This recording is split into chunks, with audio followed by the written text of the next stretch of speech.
Okay, welcome. This is the Green Valley Camera Club's Multimedia Special Interest Group on July 26th.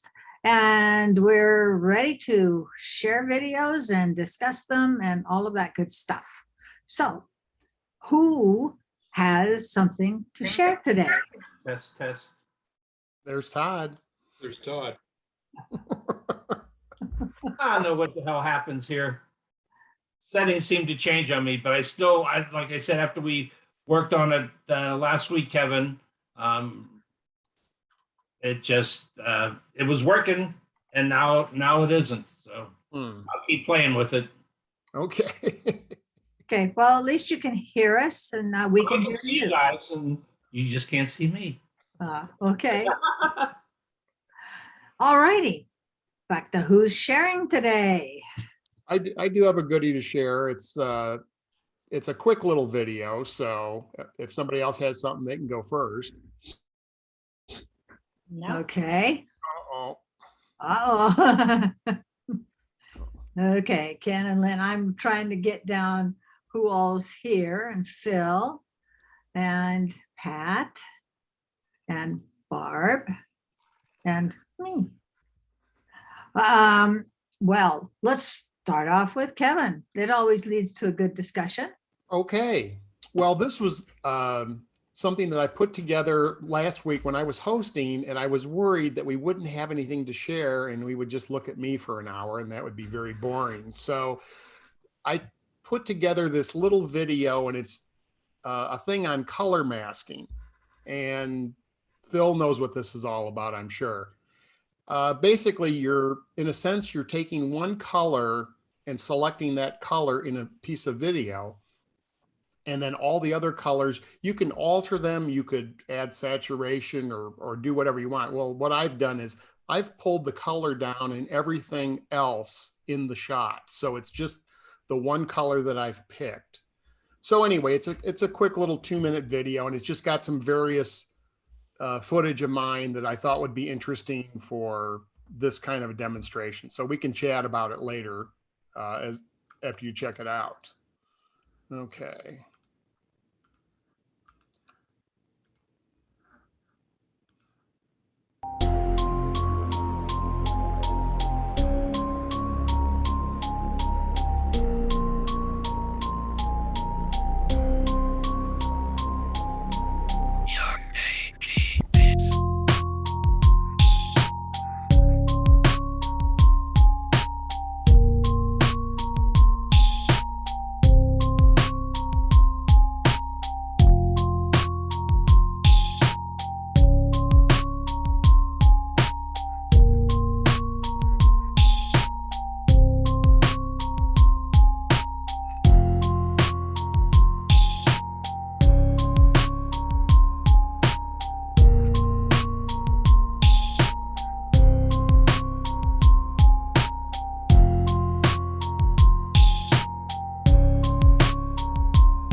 Okay, there you go. Very That was really bizarre. cool. Very interesting. That's really neat. I'd like to know how you do that. Me too. Well, it's a software thing I can do in Final Cut Pro, and I highly doubt you'd have to try to look and see if that's something that could be done in iMovie. I'm not sure, but it's an advanced little feature, and I've used it just a little bit on some things that I've done for Caterpillar.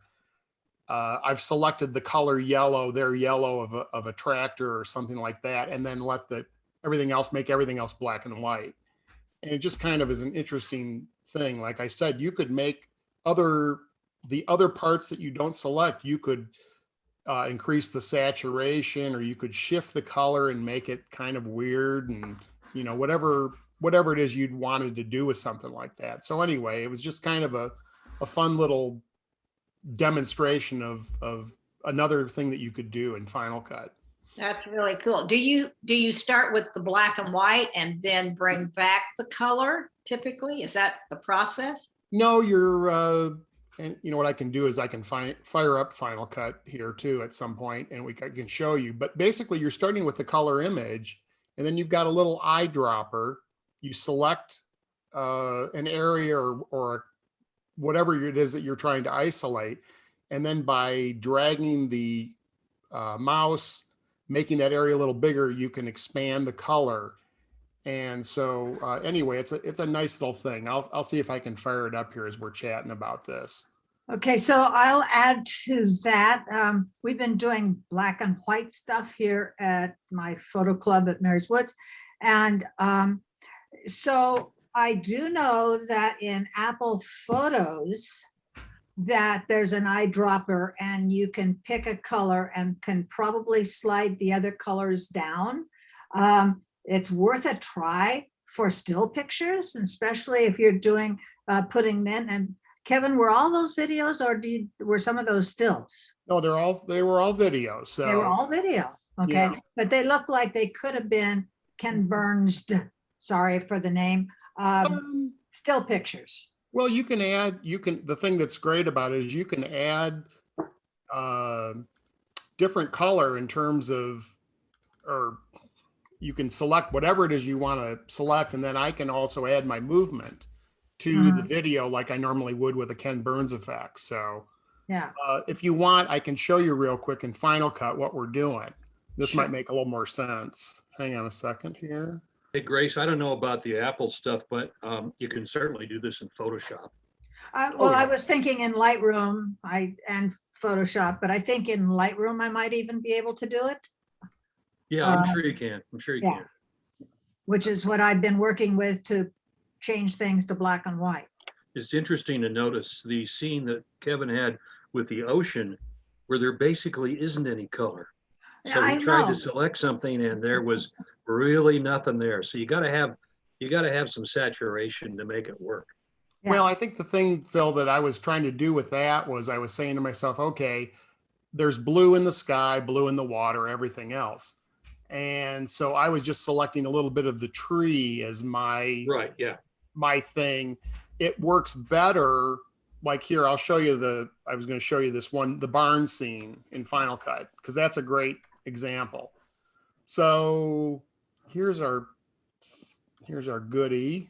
You see, I've got a barn scene. So we got the nice green grass. We've got the red of the barn and the blue of the sky. So we really do have a lot of really nice colors that we can use. So what I want to do is go to my color board. Hang on a second. I'm going to drop a filter on here. I want to add a color mask, which is up here. So you see it says color mask. Now I've got my eyedropper. So what I can do is I'm going to select either inside or outside. So what I want to say is, okay, I want to select, let's say it's the red. So you see me dragging the mouse, the cursor higher and higher. Now, if I get into more stuff where there's now another tone, where there's the tone of the tannish and the roof's coming in, I can say that, or I could say, okay, well, let's just do the grass.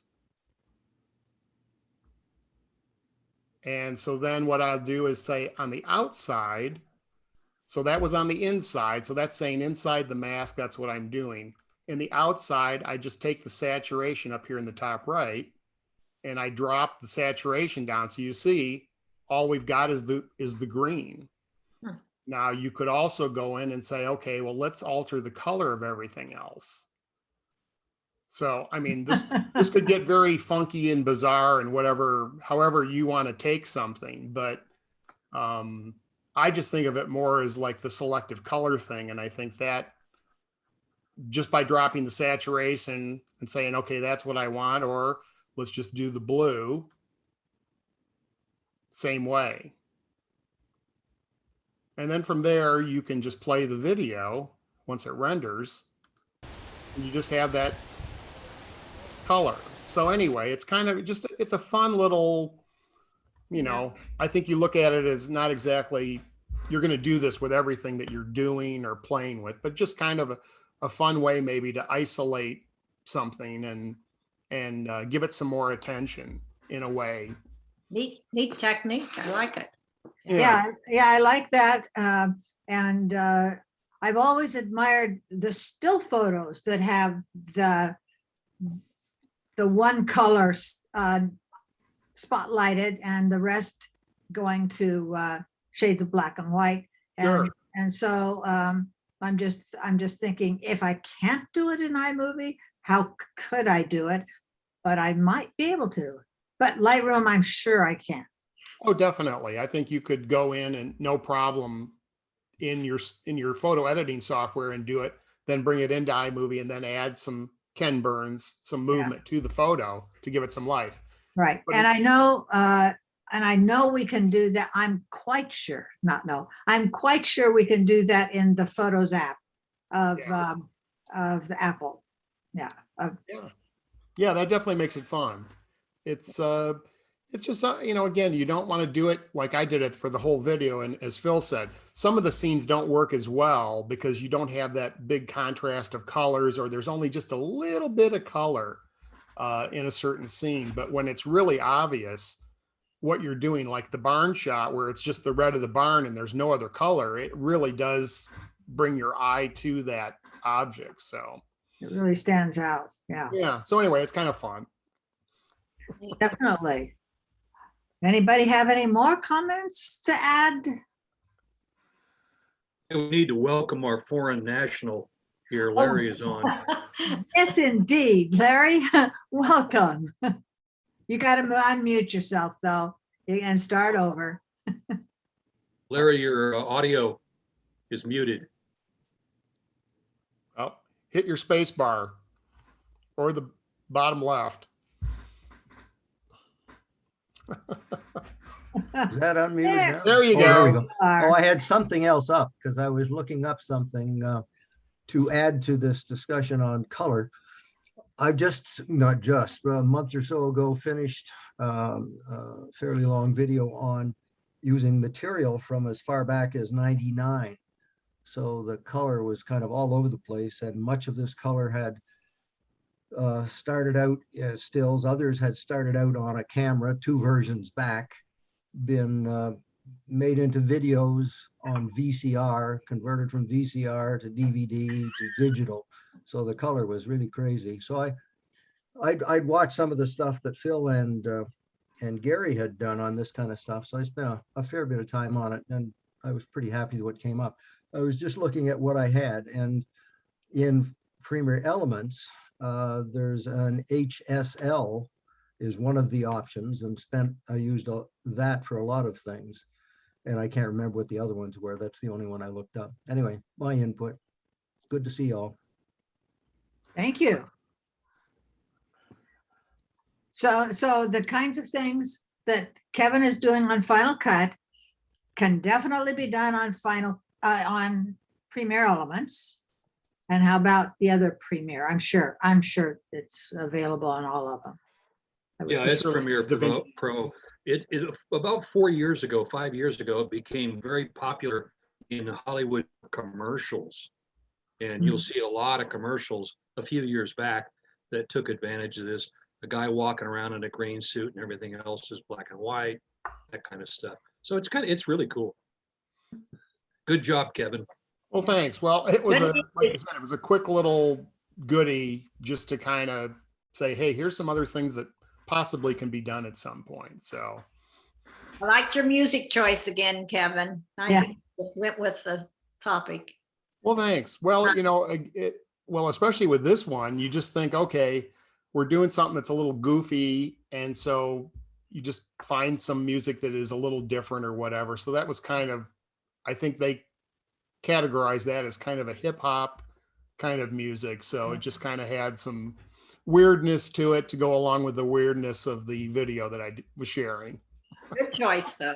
I like Okay, another question when doing a video, that was very impressive because it was all done with that technique.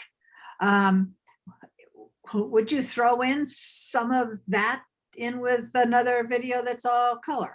Oh, sure. Why not? Okay. Yeah.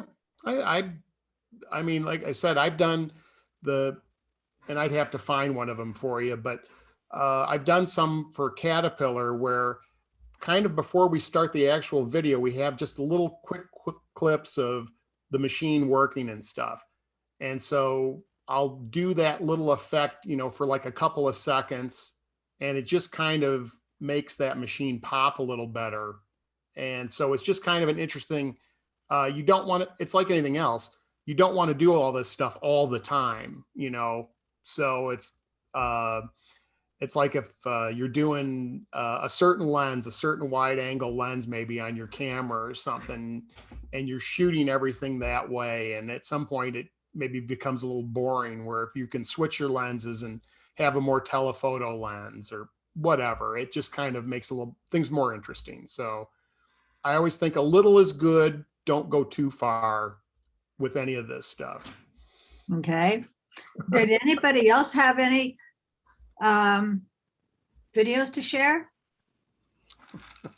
No. Okay. So I've got a situation you might be able to help me with because, the Olympics are going on, and where I am living now, they are having our resident Olympics, and they started with a torch ceremony on Friday, where a nice little Japanese lady came in with, and I mean, she's a fit lady, and she lit our little torch thing that was one of the heaters, and then did a pair off with the guy who's a CEO of doing a plank with your hands and toes, and she won after about 7 minutes.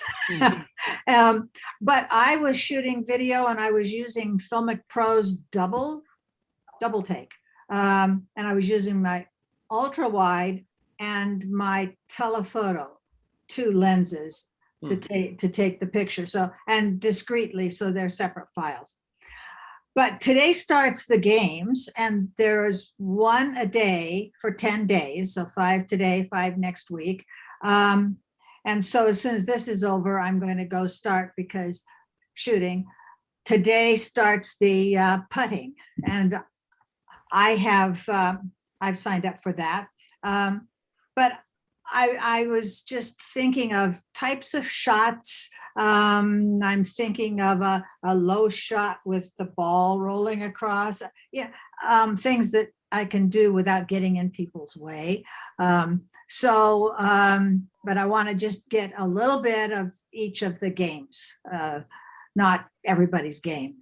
Anyway, any ideas? I definitely, just as a quick goodie, I always think telephoto is great for stuff like that. I mean, again, a wide variety of shots is wonderful. So you definitely want to get something like that. But shooting telephoto is nice because you're not in somebody's face or you're back away. So in a sense, they're concentrating on what they're doing.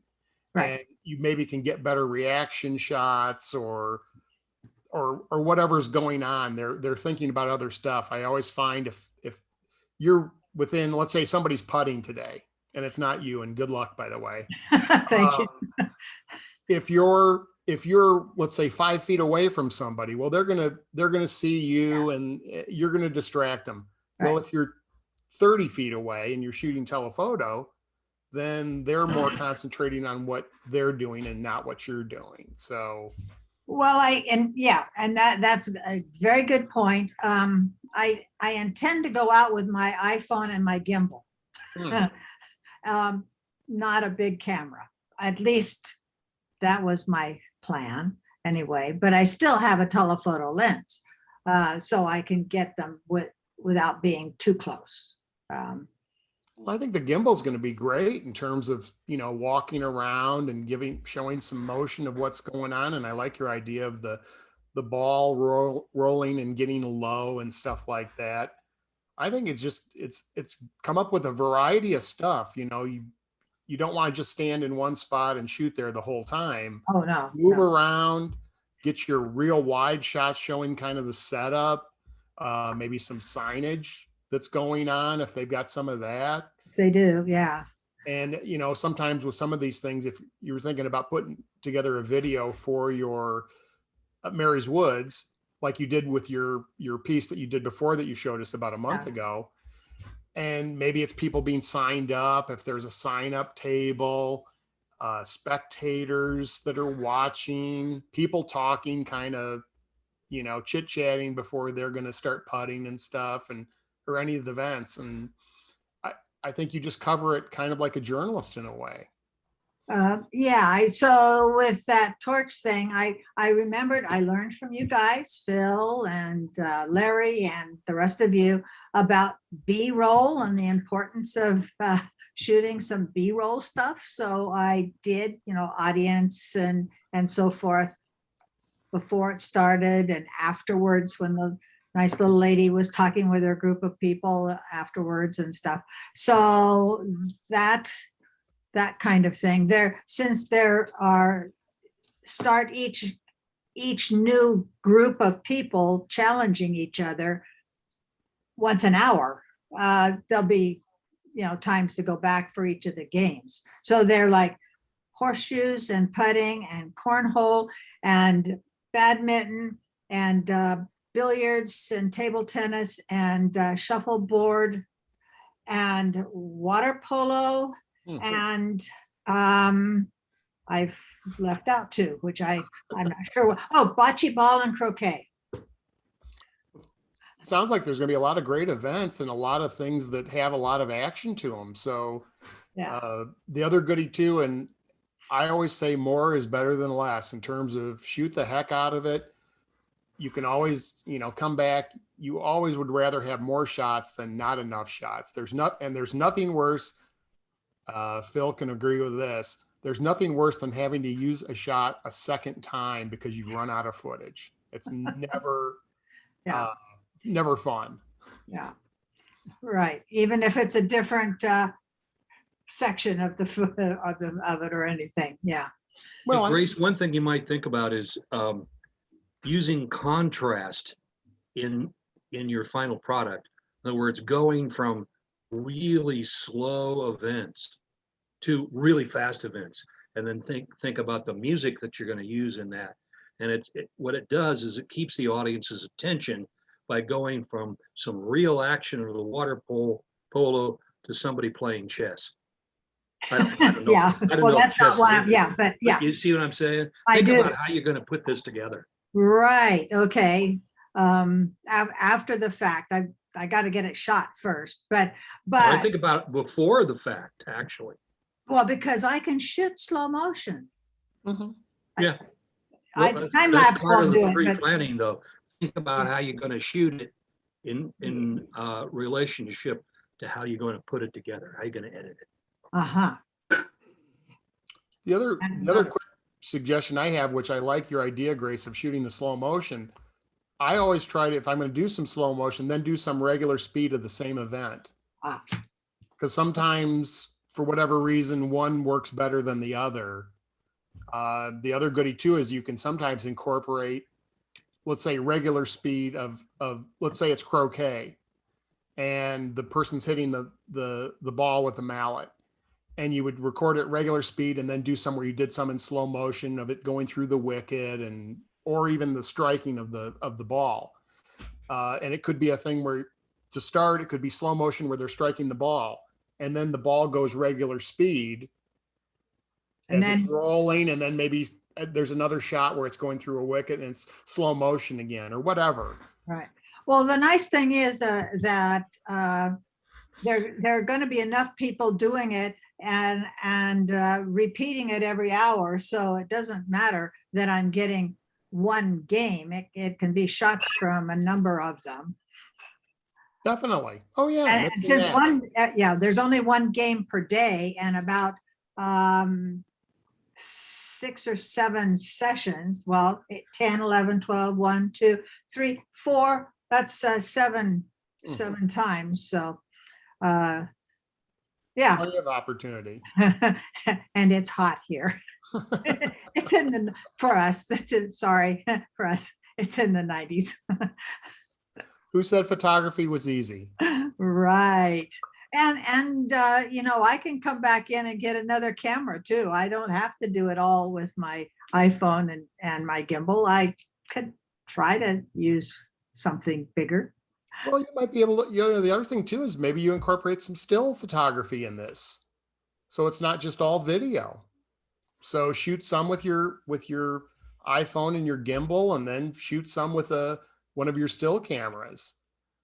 And might incorporate a shot or two of still photography there. Like I said, maybe there's a good expression or a reaction or something Right. that you can have up on the screen a little longer. But I do like Phil's idea of really thinking about what you're going to shoot before you shoot it.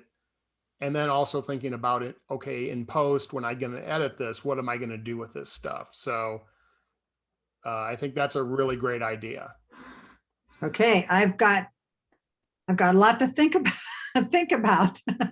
Hey, Grace, you might also think about speed ramping. I don't know if you know what that is, but that's where No, you progressively increase the speed or decrease it in the scene. That adds a lot of visual interest. You might look that up. okay, so progressive. Kevin knows what I'm talking about. Well, I understand, and down,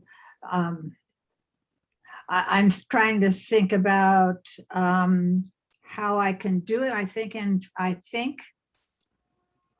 can in iMovie.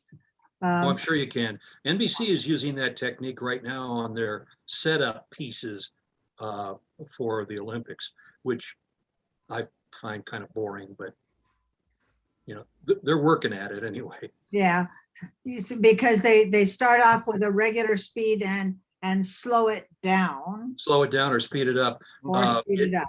Not for any of the coverage, but for the setup pieces. Yeah, right. Sometimes, just as a quick example of that, maybe you're doing a thing where, and you could do it with your phone and your gimbal, where you're walking from somewhere to the event, and you would maybe start it out a little slow or regular speed just as you're starting to walk. And then, let's say that you're walking 50 yards. Well, then speed it way up. And then when you get to the last 3-4 seconds, then slow it back down to regular speed. So it kind of, this time compression thing, it shows people, hey, we're here in the complex, but yet we're not showing 20 seconds or 30 seconds of you walking through the Right. court. But this would be in post, because it would be just a regular speed shot. Sure. Hey, Grace, a question for you. They've added skateboarding to the Olympics. I know, Are I you guys saw doing that. skateboarding? Hey, Phil, the demographics here Just asking, is not 13. It's more like 80. So no, they're not even having I'm kind of jesting, but they're not even having walker races. Oh, there you go. They're not. No. You doing this at the request of the facility, Grace, or is this something you're just doing on your own? I'm just doing it on my own. I need a challenge. I mean, the other one I did was a challenge for me. They just happen to like it, but nobody's using it for anything, which is fine because I did it just to share with my friends where I live now. And it's been getting around, but no, this is for me and for to practice a bunch of this stuff you've been telling me about. So in putting it together. So yeah, I'll share it, but they'll probably be fun to see. But anyway, I'm doing enough for them already. I'm starting in the 1st of September to teach a 10-week iPad class. Oh, gee. Okay, I'm going to mute myself, you guys, just for a second. Chat amongst ourselves. I don't Camera have, that is covered. yeah, I don't have the, There they are. There they are. I don't have the mic. You're on, Thanks, Brian and Susan. Lead the discussion. Grace is on the phone. on. Hey, Kevin, stop talking about them, okay? They're on now. I don't think they can hear. Oh, maybe not. Hey, Kevin, when you were converting that video that you showed us, is that an add-on to your video editing system? No, that's something that when you look at any of these more advanced softwares like Adobe Premiere or DaVinci Resolve or anything, they've got a lot of goodies that I would say most of us will never, even me, would never use. But there's a lot of capability in these softwares, and so that's one of the things. And probably there's other uses for that masking tool that I was using. So that's just what I've figured out with it. I think the beauty of it is the more that you start doing stuff, you start to learn more things, or you see something like this and you say, oh gosh, I want to try that. So it definitely, it's fun. The softwares, like I said, be it DaVinci or Premiere or Final Cut, are so deep, and there's so much that they do. And I bet you I used 2% of the program, if that. Yeah. That have a specific name? What's that? But well, mine is, I'm on Apple, and so it's Final Cut Pro is the software, the editing software that I use, Todd. So, but that particular process, does it have a particular name? They call it Color Mask. Color mask. Yeah. So there's amazing amount of things you can do, and alterations and everything that you can make to this videos and still photography in these programs. It really does make it nice.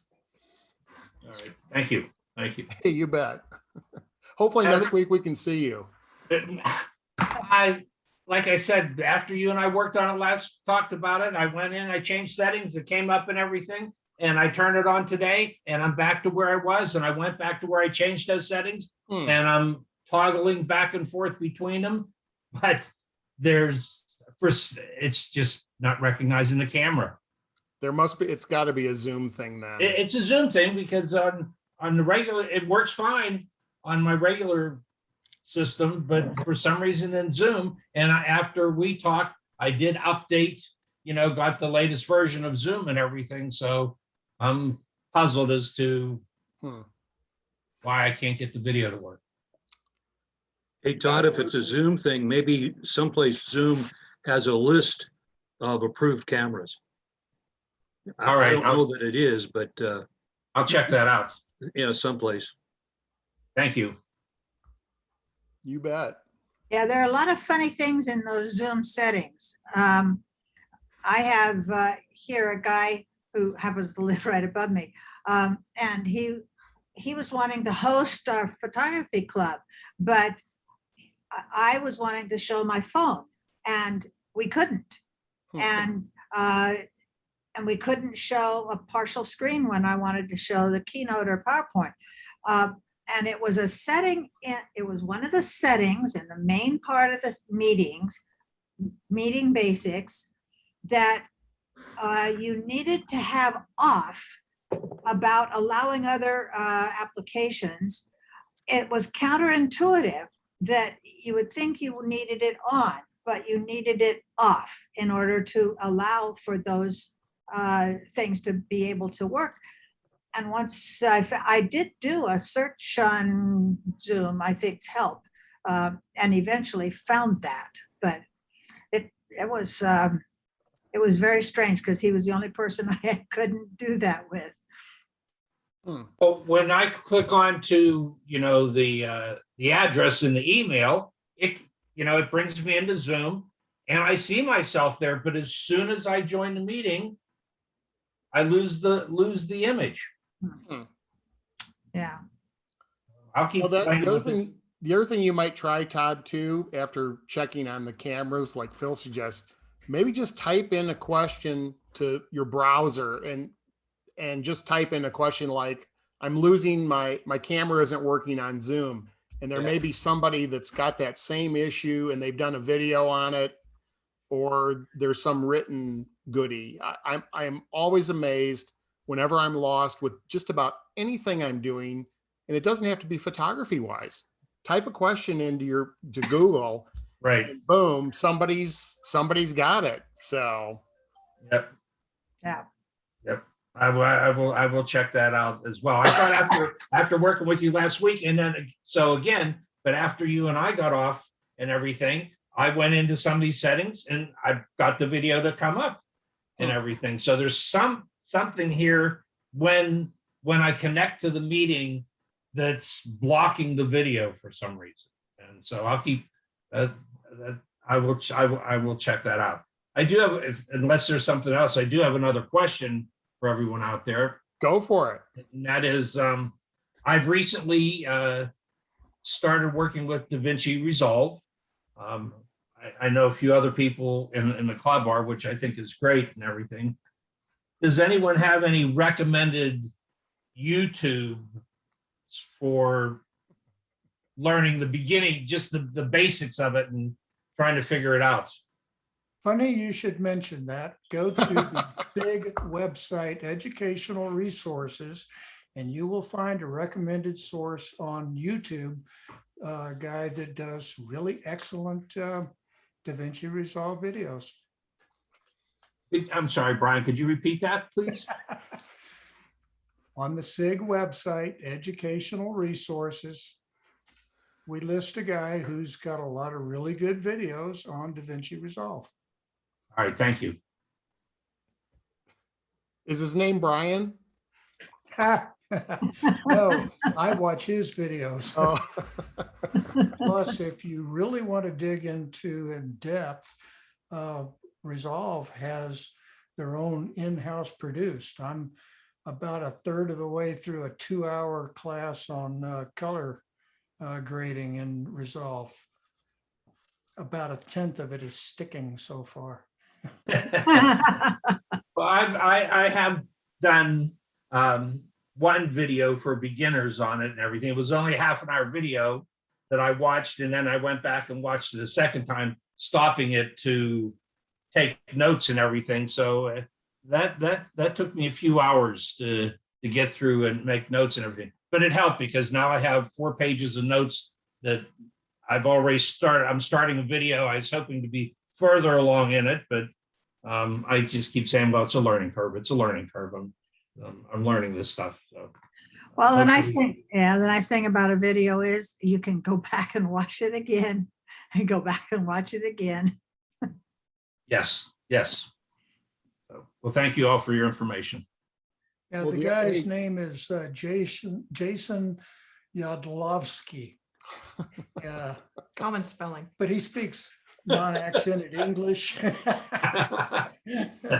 And he talks a mile a minute, and the guy really explains things well. It's a YouTube. All right. Well, I will definitely go on to our website, onto the SIG's website, and get his information and check it out. Thank you. And if he speaks too fast, you can slow down the audio on, or the speed, the playback speed on a YouTube. Oh.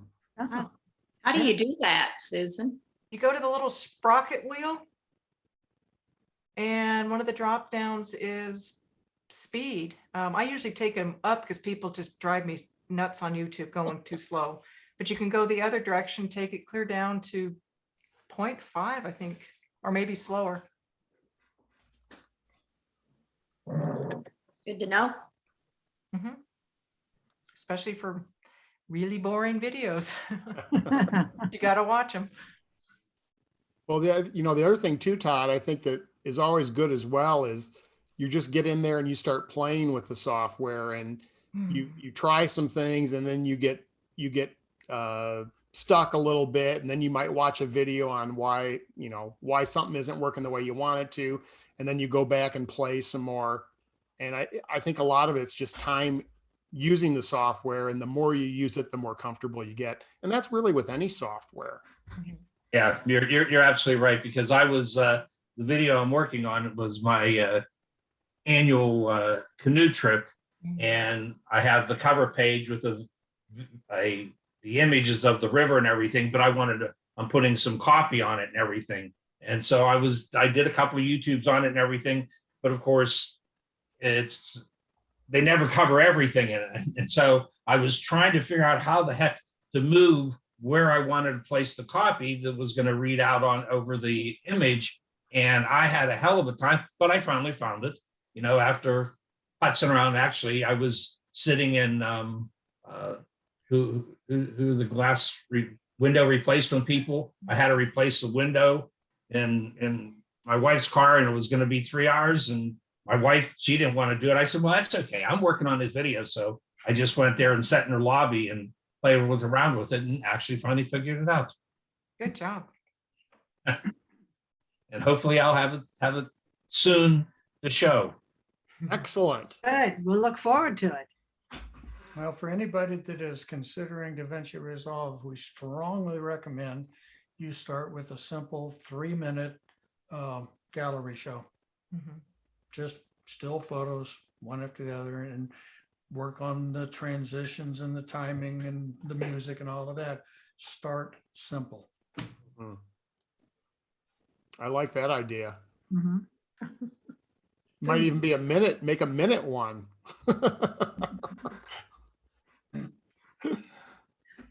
Right. Or any new software is what you're saying, basically. Yep. So what'd we miss? Not much. You missed a really cool video that Kevin showed. Yeah, A really cool one. Yeah. I guess we'll watch it on YouTube. Yes. Yeah. I just did a little thing on color masking and just selective color with video. And so I put it together. I was telling him I put it together because I was worried last week that we wouldn't have enough stuff to show. And I thought I'd better have something. So anyway, it's not all that sexy, but it's just kind of a quick little video on using color masking. So Good. And it was fun. It was very cool. Well done. Well Yeah. done. Well done. Right. So Kevin, I thought somebody else had some. I did hear from Holly, and she Holly. wasn't gonna make it. yeah, Holly was the person who had something to share, and she said she couldn't make it today. So I think she's back next week, and she's got like a nice little 5-minute video to share with us. So that'll be good. So, and if anybody else can work on anything, that would be wonderful too. Okay. Yeah, and my phone call was them saying the golf putting is going faster than they need. I'm scheduled for 3 o'clock. Can I show up at 11:30? Oh, wow. That's a lot faster. So, well, I think they're trying to put people in. So that depends No, on. it's just whether or you're not my partner intimidating can. you're intimidating your competitors and everything, and they're all dropping out of the race because they know you're coming up. Oh, I don't think so. I think I know some pretty guys that are pretty good, but it's interesting that every building is competitive here. So we don't have very many from our building, but that building right next to us, man, they've just filled up all the categories. They're going to just plain run the whole thing, but that's okay. Everybody's having fun. So Sounds like that building has a committee to review applicants before they get there to see who's good in the particular items. well, I don't know about that. I think it's just the more people, the more you're gonna do. And I didn't get on it recruiting from my building. That would have been my job, but I mean, I did some, but I don't know very many people yet. So that's a little hard. I'm getting to know more as we get to do things socially here. So that's good. Anyway, If they see you with your camera today, they're going to start to know who you are. yeah, that's true. That's true. Well, how are we doing? Hmm. If we don't have anything more, Party's over. party's over. Yeah. Unless Okay. anybody else has anything to chat about or questions. Yeah, right.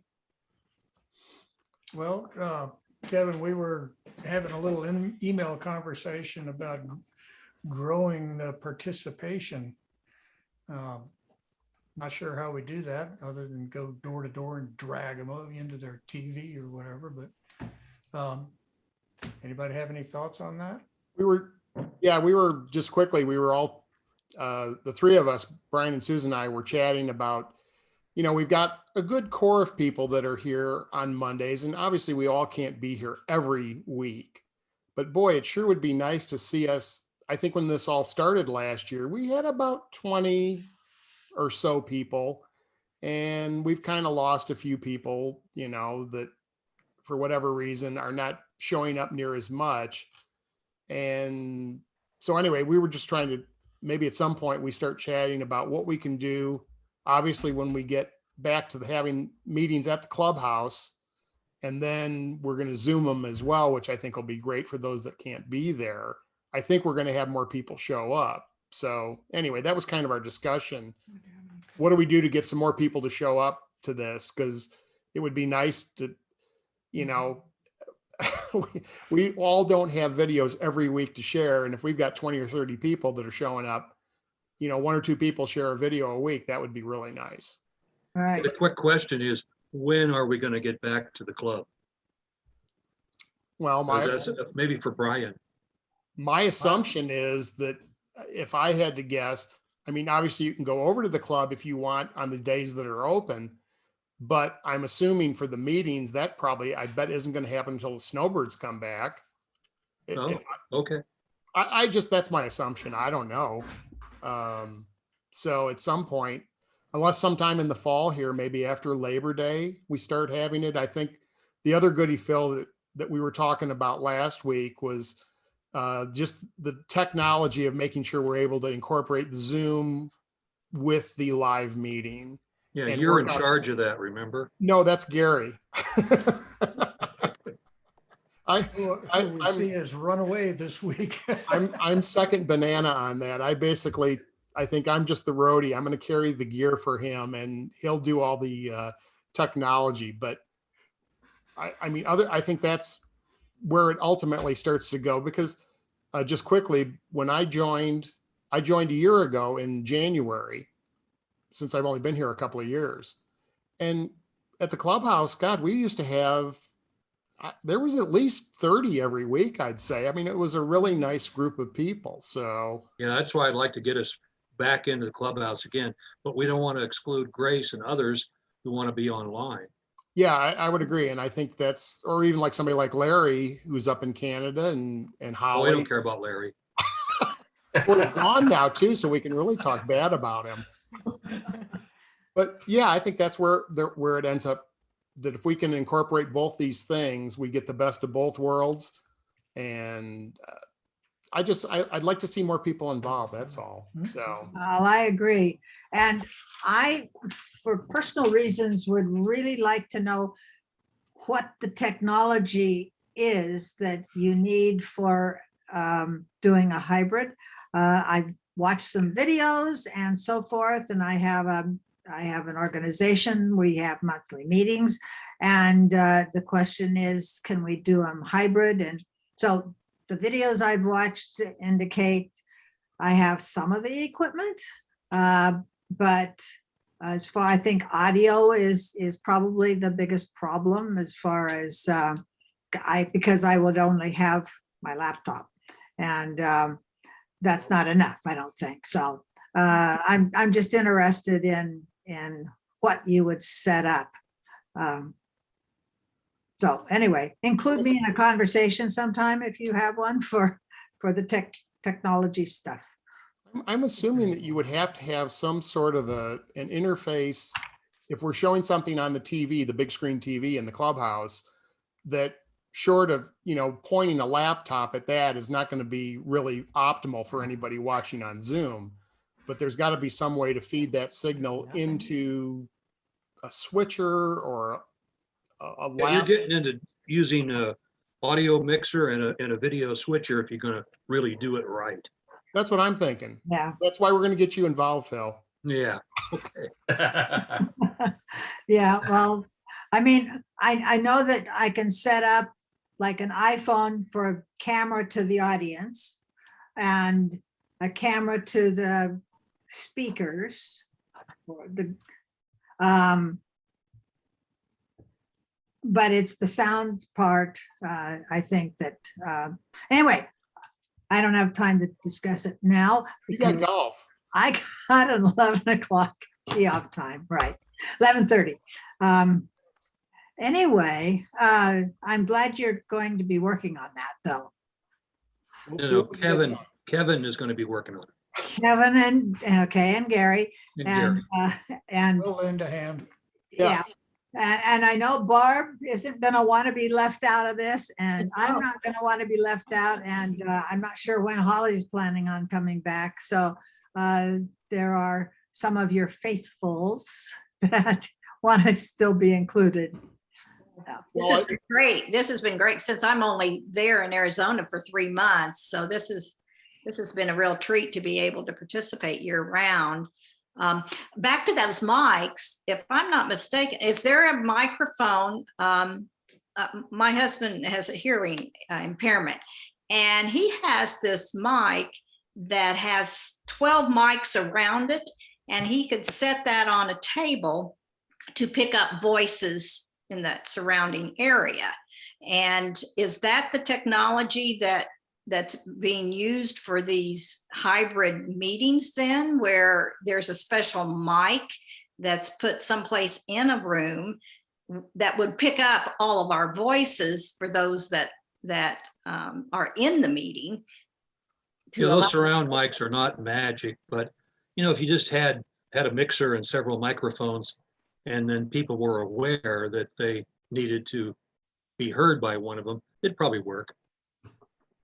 I think the as well, like that, what you're talking about, Barb, works great in a small room, but in a big room like the clubhouse where we've got a lot of room, somebody gets more than 5 feet away from that kind of a setup, it's going to be hard for Zoom people to hear them. I like And Phil's that's a idea. terrible room for audio.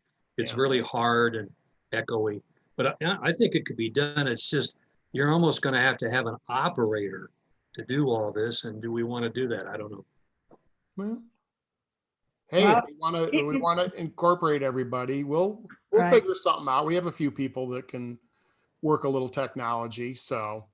Of all groups, this group certainly has the knowledge, some of you do, of the knowledge of being able to make it happen so that those of us not right there yet in Arizona could continue to participate. Grace, can you Right. boot this over to somebody else so that you can get out of here? It's time to go. I It's don't know time how to to go. do that. You guys want to, yeah, I'm party's sorry. over. I would rather stay and talk because I was planning on 3 o'clock, but I guess, well, actually, hold a second. She said she would text me.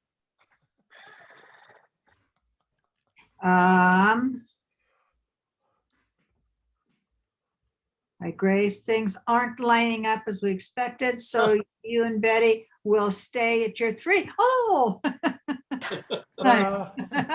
okay.